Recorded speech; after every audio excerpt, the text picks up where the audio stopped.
Hello students, हम continuity से related exercise 5.1 के क्वेश्चंस को सॉल्व कर रहे थे और उसमें हम क्वेश्चन नंबर थर्ड पे थे और थर्ड के ए और सी के पार्ट को हम लोगों ने सॉल्व भी किया था। Now we have to discuss with part B and D. ठीक है, पार्ट सी जैसा है ठीक उसी तरीके से आप पार्ट बी को भी सॉल्व कर सकते हैं। ध्यान दीजिए, question number third part B. Given function क्या है? गिवन है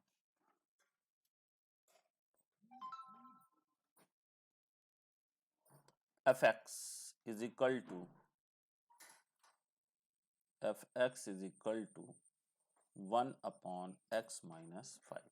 ओके, ये एक फंक्शन है। इस फंक्शन के आपको कॉन्टिन्यूटी की जांच करनी है।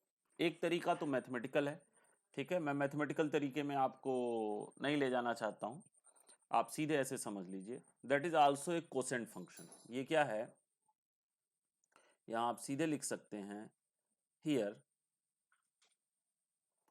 fx is a just like part C, fx is a quotient function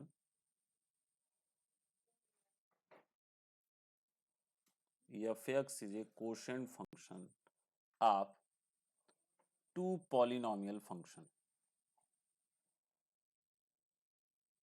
two polynomial function। ये जो fx है कोसेंट है, मतलब दो पॉलिनोमियल फंक्शन है, न्यूमरेटर भी पॉलिनोमियल और डिनोमिनेटर भी पॉलिनोमियल है।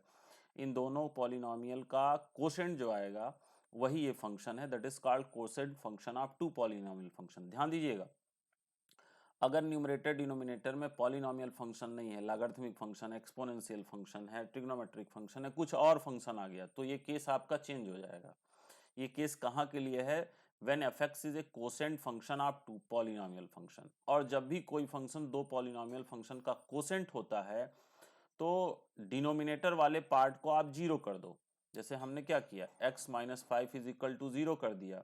कुछ भी हो, इसको जीरो करके x की वैल्यू निकालिए, तो x की वैल्यू क्या आ गई? 5।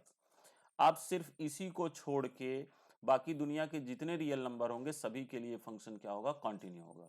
ये हमेशा आपका, अगर दो पॉलिनोमियल फंक्शन का कोशेंट फंक्शन है तो उसके लिए फिक्स कंटिन्यूटी का रूल है, इसे आप ऑलवेज रिमेंबर रख सकते हैं और बिना मैथमेटिकली सॉल्व किए हुए आप इसे डायरेक्ट लिख सकते हैं। तो here fx is a quotient function of two polynomial function, so fx is continuous, fx is continuous for all values of x, जबकि ये आप मान लीजिए provided x is not equal to 5। x is equal to 5 को छोड़ के दुनिया के जितने रियल नंबर होंगे सभी के लिए ये क्या होगा? कॉन्टिन्यूअस होगा। दूसरा, इसे मैथमेटिकली भी सॉल्व किया जा सकता था, लेकिन मैं मैथमेटिकल वर्जन में करा ही देता हूँ इसको। एक टू मैथमेटिकल वर्जन में आपको नहीं डाल रहा था, सीधे बता रहा था। आप मान लीजिए let x is equal to k, where k is any real number and k is not equal to 5। ठीक है, k क्या है? दुनिया के सारे रियल नंबर को रिप्रेजेंट कर रहा है एक्सेप्ट 5 को छोड़ के। ठीक है, अब आप इसकी मैथमेटिकल वर्जन से इसे निकाल सकते हैं। Limit x tend to k fx is equal to क्या हो जाएगा? Limit x tends to k, fx की जगह आप लिखेंगे 1 upon x minus 5 is equal to 1 upon k minus 5। अब k क्या है? दुनिया के सारे रियल नंबर है, 5 नहीं। अगर यही 5 होता तो फिर कहानी बदल जाती है, अनडिफाइंड आ जाता। ठीक है, that is equation 1। And F K निकाल लो, एफ के लिए क्या होगा? 1 upon k minus 5, that is equation 2। तो यहाँ आप क्या देख रहे हैं? Limit x tends to k is equal to F X is equal to F K. ठीक है, ये दोनों आपका एग्जिस्ट कर रहा है, यानी रियल है और एक दूसरे के इक्वल है। दैट इज इक्वल टू क्या है? 1 अपॉन k माइनस 5। हैंस यही कॉन्टिन्यूटी की कंडीशन होती है।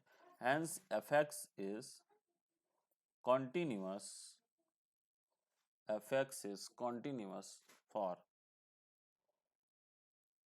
x is equal to k, where k is element of real number and k is not equal to 5। आप इसे मैथमेटिकली भी इस तरीके से रिप्रेजेंट कर सकते हैं। ओके, तो ये हुआ एक फंक्शन जिसकी कॉन्टिन्यूटी की आपने जांच करी। अगला एक जरा देखें, पार्ट डी था, थर्ड का डी पार्ट क्या था, गिवन था fx is equal to mod x minus 5। Okay, अब इसके कॉन्टिन्यूटी की जांच करनी थी। अब ये देखो, ये मॉडुलस फंक्शन है। मॉडुलस फंक्शन में आप देखो, जो आप सीधा लिखते हो, वो जो फंक्शन का नेचर है, उस फंक्शन के नेचर को आप कितना डेप्थ तक जानते हो, इस चीजों को जब उसके डेप्थ को आप जानोगे तो उसको आप उसका पूरा थाट आपको क्लियर होगा, जिससे आप समझ जाएंगे। अब जैसे मॉडुलस फंक्शन है, देखो अब यहाँ आप इसके थाट को समझ सकते हो। यहाँ दुनिया का कोई भी रियल नंबर होगा, -5 से करोगे तो रियल ही आएगा, मॉड में वो बाहर निकलेगा, पॉजिटिव हो जाएगा। ठीक है, इससे क्लियर हो जाता है कि ये दुनिया के सारे रियल नंबर के लिए कॉन्टिन्यूअस ही होगा, इसके ग्राफ में कोई भी ब्रेक नहीं आएगा। तो यहाँ आप सीधे डायरेक्ट भी लिख सकते हैं, since the given function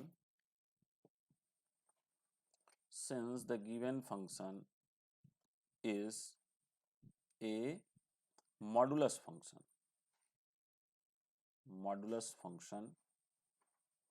modulus है तो आप बिना कुछ किए, बिना कुछ सोचे कॉन्टिन्यूटी लिख सकते हैं। सो fx is continuous for all the values of x। सारे दुनिया के जितने रियल नंबर हैं, अगर given function specially modulus function है, ठीक है, तो क्या हो जाएगा, कॉन्टिन्यूअस हो जाएगा।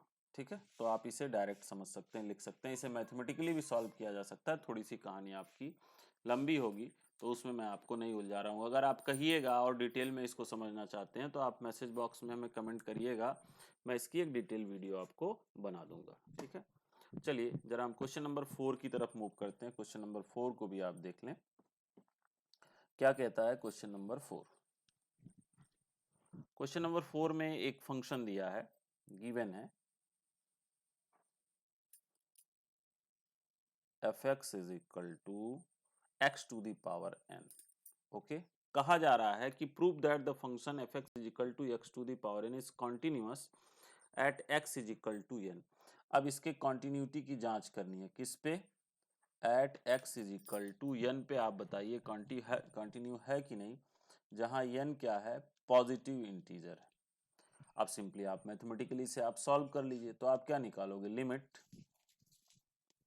x tends to n fx is equal to limit x tends to n fx की जगह x to the power n, यानी क्या हो जाएगा, n to the power n।